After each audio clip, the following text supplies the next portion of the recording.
कैसे हो भैया? आ गए? तो चलो फिर शुरू करते हैं।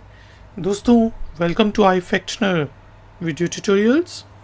आज के वीडियो ट्यूटोरियल में हम इंग्लिश के वर्ड बीइंग के मीनिंग को समझेंगे और फिर इसको यूज़ करते हुए कुछ सेंटेंसेस बनाएंगे और उन सेंटेंसेस की ट्रांसलेशन करेंगे हिंदी और उर्दू में। तो शुरू करते हैं जी। वर्ड है being, spelling BEING, being, being.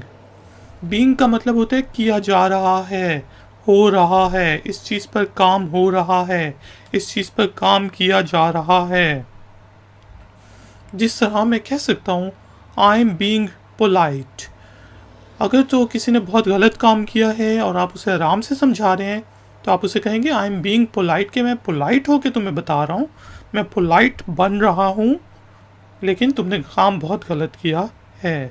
I am being polite. या हम ये कह सकते हैं वर्क इज़ बीइंग डन। आप कहते हैं यार मेरे काम के क्या बना, मैं कहता हूँ वर्क इज़ बीइंग डन, उस पर काम हो रहा है। तो दोस्तों, अगर वीडियो पसंद आई है तो प्लीज़ लाइक और शेयर ज़रूर करें, चैनल को सब्सक्राइब करें। मिलेंगे एक और नए ट्यूटोरियल में। Until then, take care, keep learning, keep enjoying, good day. तो इतना ही था भैया। अब अगले ट्यूटोरियल में मिलते हैं।